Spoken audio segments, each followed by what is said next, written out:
now, 6'1", from Chicago, Illinois, your host for the Give and Go Hoop Show, Low Battle.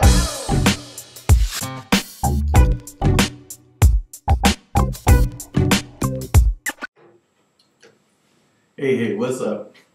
Happy New Year for those of you I didn't say Happy New Year to. It's the Give and Go Hoop Show with Low Battle, coming to you in January. Usually I don't date myself here and say what day it is, not that that matters, but today is January 14th. The only reason I'm saying it's January 14th is because I want to send out a little special happy birthday wish to Krishan. It's his birthday today. We're not going to tell his age because he might be lying to some people out there telling him that he's older than what he is. So anyway, he is saying that he's going to do it up big, and I don't know how big you can do it before you're 21, but you make it happen. So go ahead. Happy birthday out there, boy. Just take care of yourself. I want to touch on some things today real quickly. Same stuff I touched on last year because ESPN won't let it go, so I won't let it go. So we're going to talk about the Miami Heat. Woo, what a surprise. Except I'm not going to probably hate on them as much as you think I typically do, those of you out there who keep saying I hate on the Heat. But I want to touch on some things real quick that bothers the heck out of me what I see on ESPN.com. And I said it before and I'm going to say it again.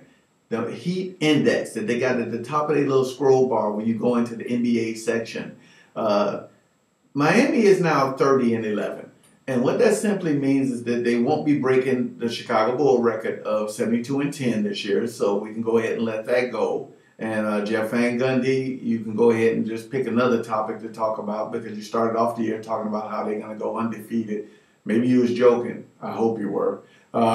So that's what it is. They're 30-11. They're a pretty good team, as is the case with several teams in the NBA right now. And it just kind of gets on my nerves because you look at it and ESPN is just riding a jock so hard.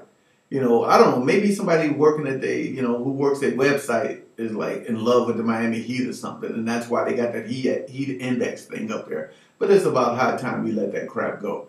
And, so that's just all I want to say about that is that they need to get rid of that. Then I want to touch on something that, I thought was kind of crazy that I've been hearing about LeBron James saying he want to accept his villain role. He can roll with this. LeBron, hey, here's a bit of advice. Be you. Do you, LeBron. And a villain role is not who you are. You're a happy-go-lucky Shaq kind of guy. And what I simply mean is that Shaq is the type of guy that he is what he is. He's a happy-go-lucky playboy. And that's why I guess, everybody loves Shaq. Even though he had been on almost every team in the NBA, he never changed who he was. He played basketball and he enjoyed himself and he let the naysayers be the naysayers and he did what he did. And I think that's what you need to do. Don't try to take on the role of the villain, dude. Let's go back and look at hip hop, for instance. There was this rap artist who once did the same thing. He was, a happy-go-lucky guy. He was at the top of his game, making all kind of money. He had his own TV commercials, and he had, his own action figure and cartoons and things of that nature. And then he decided he was going to go gangster rap because everybody was telling him he was too soft. And so he made a CD called A Funky Headhunter. That would be MC Hammer. And I rest my case. You know the rest of the story. So, so there we go. So do you and quit trying to be somebody that you're really not. And then I want to, touch on the media, as it pertains to Miami as well. Is be careful, LeBron, because they can make you and break you. Even though they let you put this decision thing on, and everybody's not really talking about that much except ESPN, they have a tendency, they can ride something as long as they want to ride it to get you where they need you to be, and and they'll make you and they'll break you. And I thought about back in the football days, when John Elway and Eli Manning demanded not to go to certain teams or they refused to play for them. Now that's a gangster move for you. But guess what? Nobody's talking about that anymore. I mean, John Elway's, not playing football, and Eli Manning has won a Super Bowl with the Giants, but they didn't hold on to that long, you know, and they gangster move is almost as tough as your gangster move. You know, when you did the decision, at least you did go on TV and say you leaving after you played for the team. They just refused to play for the team. But, you know, you just got to be careful because the media has a way of holding on to certain people longer than others. So we just got to leave it at that. And then, you know, I want to talk a little bit about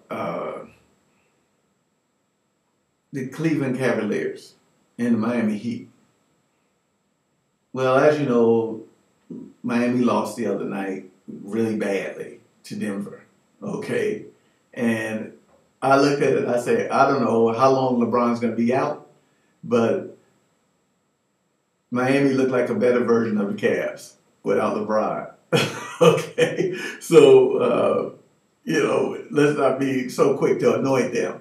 And I guess what I want to say about that is that everybody's going hoopla and crazy about, you know, Miami and how, you know, the Super Twins and the Wonderful Three and the Heatles, which is another joke. I won't even go into that. I think Skip Bayless covered enough of that.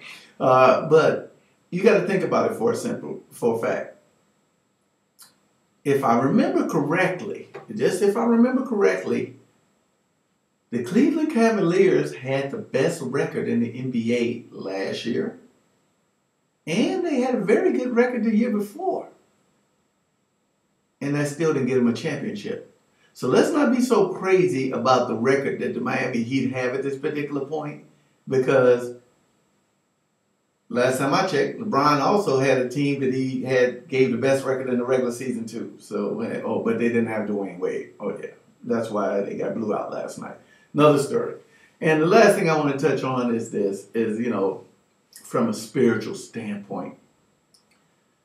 Don't tempt God, LeBron. When you tweeted it or retweeted it or whatever it is you did about the whole karma is a bitch thing, okay, and then you talking about God is watching. Yeah, he is watching. And I ain't saying that's why your ankle got hurt the very next day. And I don't think it's funny, but I'm just saying, don't tempt God. Let him do him and you do you, like I said. Don't start trying to put voodoo curses on people and stuff because, you know, or whoever said it. I mean, maybe you did have it retweeted to you and you put it out there. But the bottom line is, dude, play basketball and let everything else take care of itself. You know, I mean, that's kind of what you do. So, hey, you know, welcome to 2011. The Give and Go Hoop Show is going to do some wonderful things. We're going to blow this whole thing up. Pass it on to your friends. May all your jump shots hit the bottom of the net. Life, love, and hoop forever. Peace. Down, down, down, down, down, down.